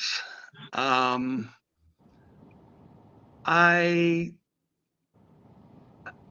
think, is a mother's love true? Is that a way to describe? It's like saying, I sleep blue. Is it a category mistake? Is your behavior toward our children congruent with our ideas of what love is? Well, in other cultures, other different ideas of love is, right? Robin Hood's aim was true. We say that. We use that word for that. Well, he hit the bullseye, right? If he hit the apple off the kid's head and didn't go through his head, yeah. And mother, well, that's William Tell. Okay, sorry, my bad. I'm not an expert on mythology, so he just wants to make sure you're true. I appreciate. Look, I don't mind being corrected. No, you're wonderful. That's why we love you here, and I love. We need more of you in this corner, because we keep running out, and so because these are all the questions. What you're doing, challenging us and voicing these things, are helping the people in this corner to be more true and truthful, because sort of where these of course, we're all sort of downstream from Jordan Peterson in this place. And these are all the kinds of issues that Jordan Peterson raised.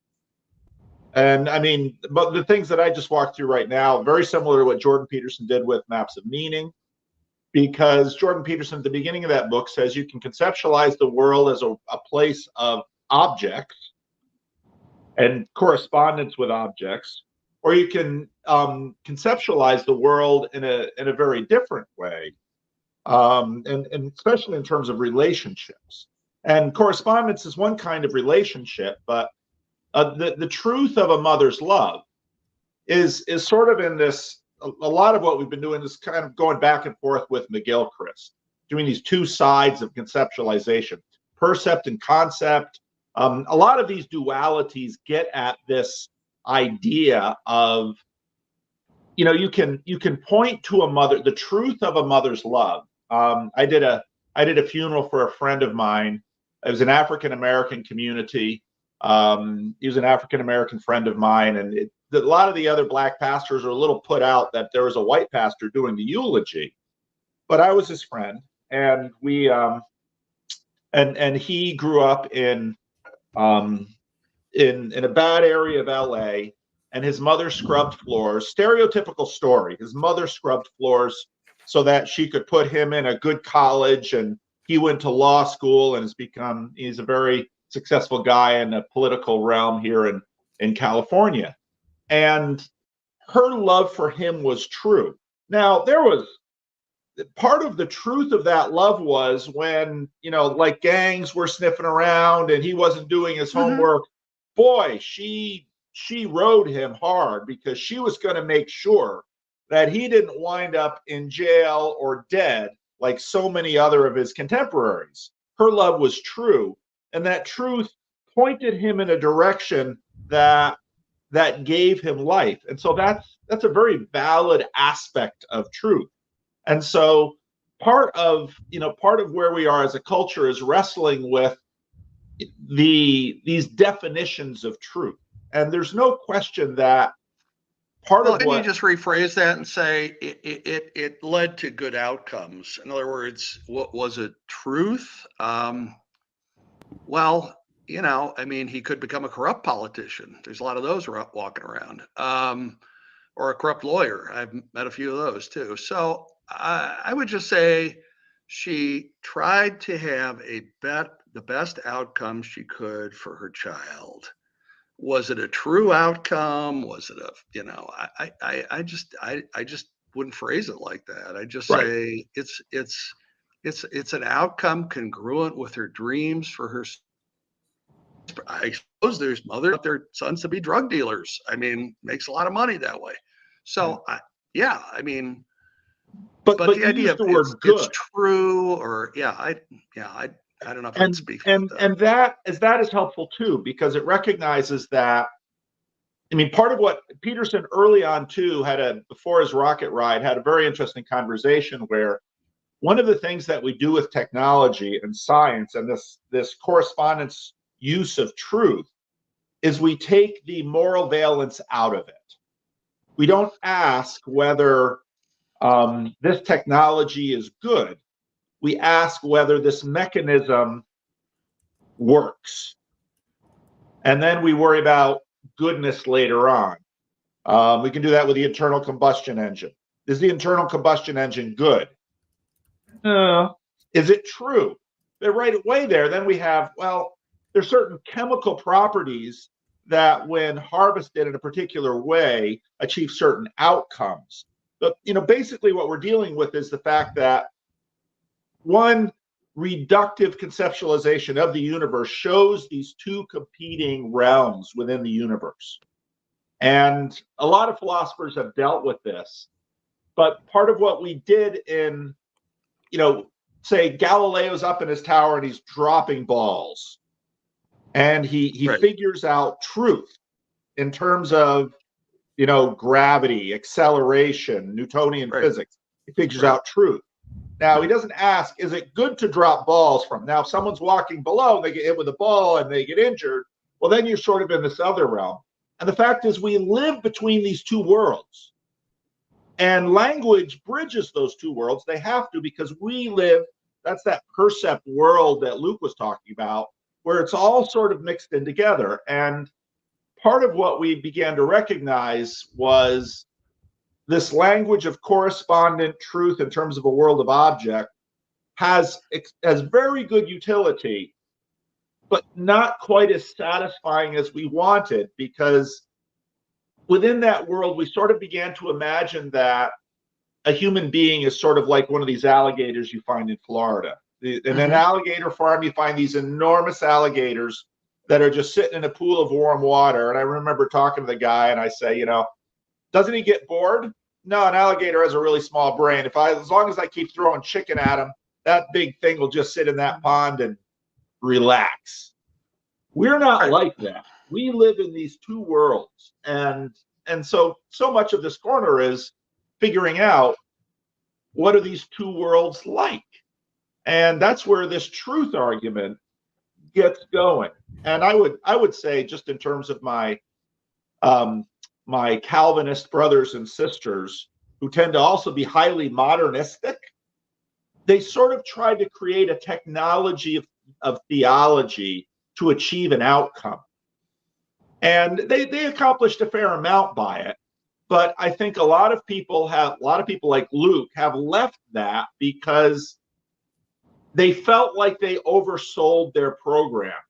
Now, part of that had to do with elements of the program, but I think part of it had to do with the sales of systems itself, that we as modernist people have this particular faith in systems. And so I think a lot of what our conversations are about is recognizing the limited utility and truth of particular systems while also understanding their limitations. And so then all of these conversations about truth, about these two worlds, about models and stories, we're trying to improve these systems by improving our language. I'm sorry for going on too long. No, that's fine. I go back. I keep coming back to this. How does this? I mean, I don't mind having conversations with people, but how does this all this talk about models and all this stuff just not collapse into total relativism and solipsism? In other words, well, in my mind, I think it's true. So, and the only thing I know is my mind. So, I've read enough historic Christianity, creedal Christianity, that they say these are the things you have to believe are true. And they don't say, well, they're saying, models of reality, they're models of Jesus, they're models of the Bible. It doesn't. That's not. And it's kind of like a science class. These are the things you have to believe.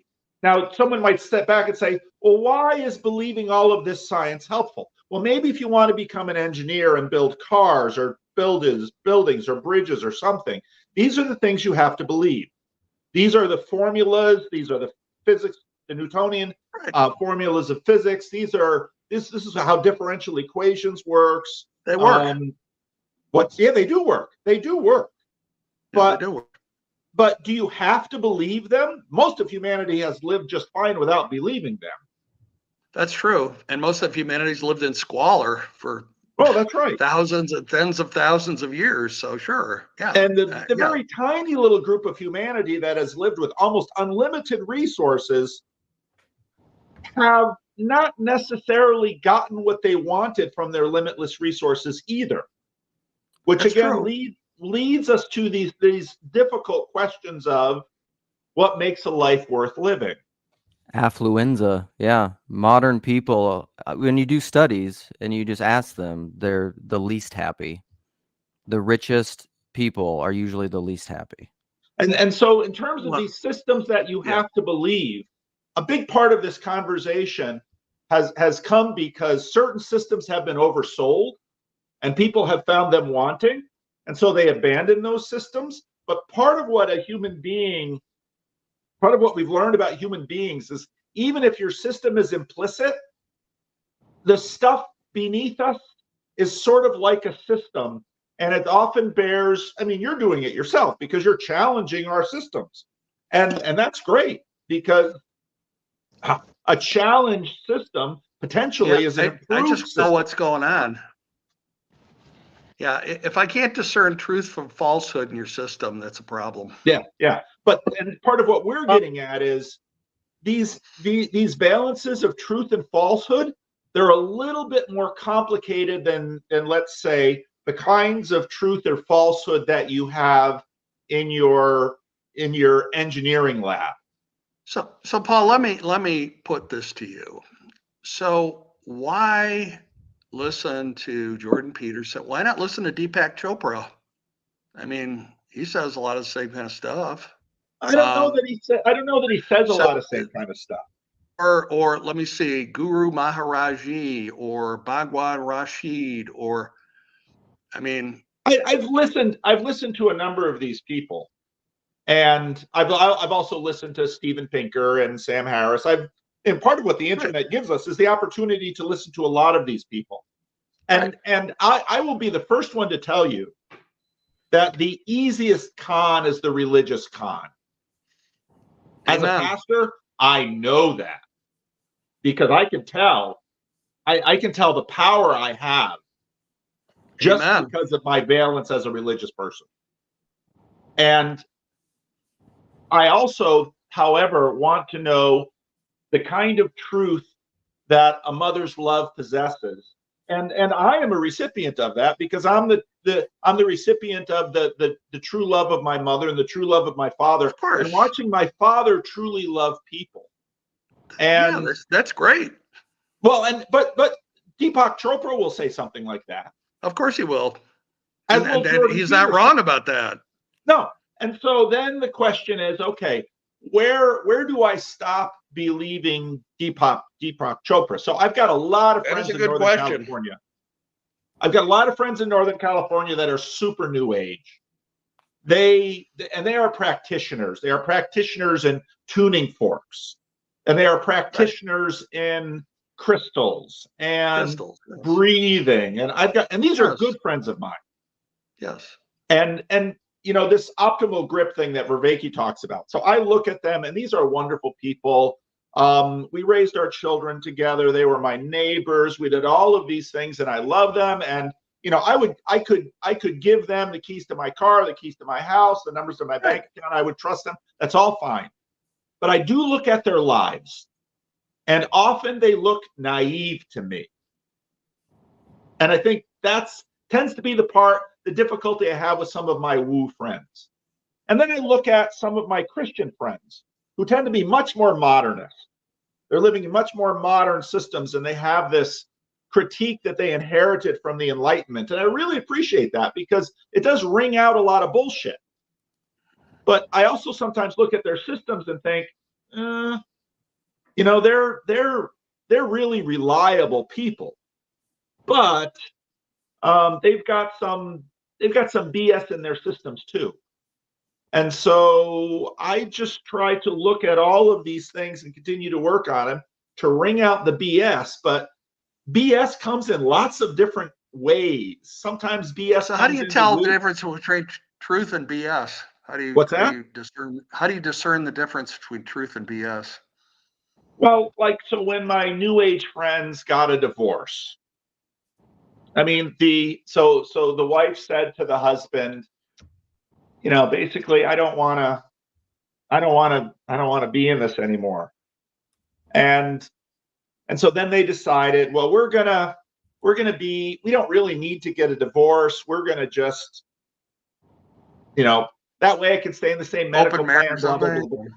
And then, you know, she's a really bad money manager. She starts taking out loans. He begins to recognize, holy crap, we're not divorced. All of the loans all the debt she takes on, I'm responsible for. And guess where these two wind up? You know. Yeah, it's a disaster. I understand that. But I let me tell you something. I have a friend who's both her husbands were Southern Baptists, fine gentlemen, and they did the same damn thing. Yep. So yep. I wouldn't so say, that's you where know, you see BS. But it's sort of an optimal fit thing, because like Jordan Peterson said, you use multiple variables. But the thing is, when you're evaluating these people, you say, well, number one, they're human beings. And so we know all of these things by psychology and theology. Well, they're wicked sinners, right? Exactly. That's kind of the easiest one to see. And so then when I see a theological system that says something like total depravity, I think, that system has something. And my new age friends don't tend to have that. Their model of humanity tends to be really optimistic. And so when I look at Deepak Chopra and I look at Jordan Peterson has what I would call an Augustinian anthropology, meaning a suspicion about human beings. And I think, yeah, I'm gonna listen to that more than Deepak, because he seems to be a little bit too optimistic about our good intentions and our policies. Well, I understand. You're looking at data and you're making a judgment based on the data that you are perceiving. Of course, you got to watch confirmation bias and all those things.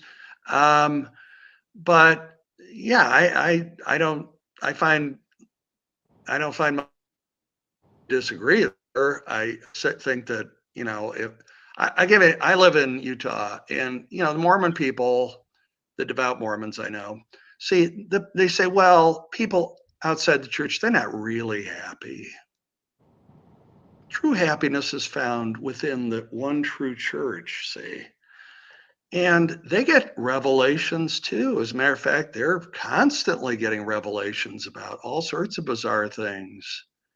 And I see the problem is when we talk in these ways that, you know, great to talk and use big words and all that stuff.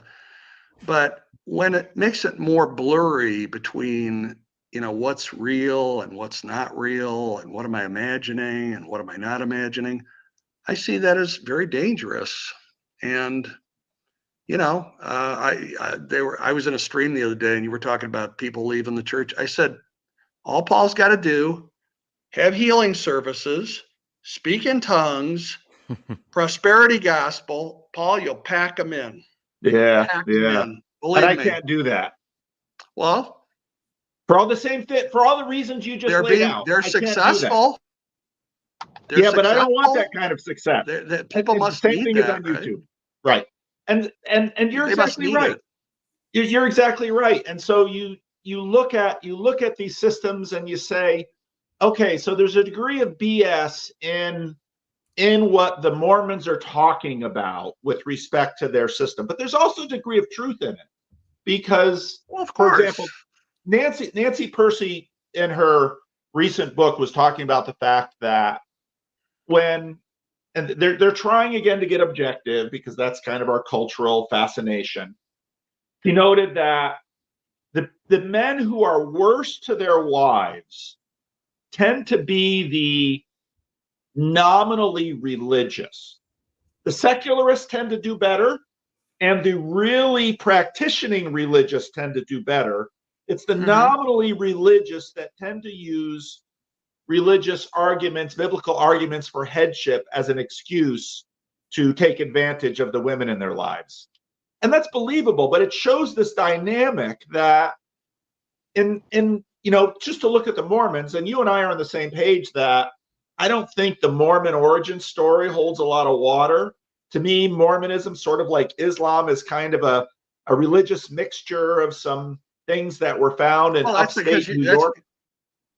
That's because you're an atheist and you don't believe in the supernatural. See, you're just a skeptic. I do believe in the supernatural, but I don't like the conception. I don't like the framework. But the point is that, and you know this, living in Utah, Mormonism kind of works, kinda. Sure. There's a lot of good people in Mormonism, and there's a lot of rotten people in Mormonism too. Yep. So they're wonderful people, and I know. And so then one of my friends who was a multi-addicted homeless man was also raised deeply Mormon in Utah. And I lived with 10 years, this guy slept against my office door. And so we knew each other really well. And, I learned a lot of Mormon theology from him because he knew his stuff. Right. And he just couldn't live sobriety. Right. But again, I see all of this, and so I look at Mormons and I say, boy, they're good people. There's something in that works. Yeah, and there's a lot of charlatans, believe me. There's that too. We're number one in white collar crime here in Utah. Number one. Really? So per capita, number one, white collar crime. But this little corner, I think, is about working this optimal grip on this massive multivariant equation for the search for truth, just like you're on. Back to the story. Go ahead. I don't mean to monopolize things here. So me neither. I gotta shower. So go. I gotta go too. I gotta go. What happened? Thanks, guys. But the truth matters in regard to that. He didn't have faith in God, but he knew that the Catholic Church taught something, and so he thought maybe that's true, and that doubt was enough to keep him from taking his life.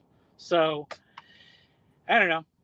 Well, that was a good thing that if the people that were still there had been able to hear it, I think. But anyway, that's their responsibility because I said what I said. So hey, new guys. Hey, are you quitting? Howdy. What's up, gentlemen? I was gonna start closing it out, but we can chat for a while, or you guys can just talk and close it out whenever you want to. Sure. I'm cool with either one. It's the Zoomers who are taking over. The Zoomers. Jason, are you froze? What are you doing? Uh-oh. He's gone. Regular Christians in like 200 years. They're gonna say, yeah, the Book of Mormon is Jason? I don't know what he said. Yeah, you're chopping up. Jason and Michael are Jason. Yeah, Jason's been raptured. All right. Well, I'm gonna go do work. All right, we'll see you later, Michael. Thanks for popping in, buddy. I am interested to see what's going to happen to the LDS Church in the future. It seems like it's a really interesting time. Like, there are like public apostates like Dan McLuhan who like have an official position or like are actively saying that the church is not true on all their YouTube channels, but they're not being removed at all. Oh, I don't know about this at all. Dan McLuhan, he's a famous like Bible scholar, very, very liberal, pretty much. Yeah, no, I don't. But this is within the Mormon Church? Yeah, yeah. So it's really interesting because I think he has like a really, really interesting story. So he was like 19 and he knew that the Mormon Church was not really true. But he just kind of liked it. And now he sort of says like, I sort of want a Mormon church that has all the symbolism, but none of the like the beliefs. Like he's a Marxist, so he says like, I want a Mormon church without like bad power structures. Interesting. Yeah, I don't know. I mean, this is a little bit of what Paul's been ruminating on recently with these newer religions. Like he's been talking about it in relation to Islam, but I guess you could say it in relation to Mormonism too. Is like in the age of the internet, what's going to happen? Yeah. I've been doing research on Noahides. Have you heard about that? I mean, I've followed it a little bit just through Jacob's channel and Chezi and those guys. So, I mean, I know of it a little bit, but yeah. I've been digging into like different papers on it, and it's really the first religion I would say that can only exist in the internet, pretty much. Because how it works is pretty much there's this institute called the Third Temple Institute, which is very Zionist, and pretty much part of their flavor of Zionism is that we want all humans to follow the 7 Noahide laws. So what sort of happens is there's the largest Noahides are actually in the Philippines, which is very surprising. And so how it works is whenever they have a question, they'll ask somebody in Israel in the Third Temple Institute, and then they'll give them advice. So it's sort of like they are a congregation that is sort of controlled by people in Israel, like 1,000 miles away. Yeah.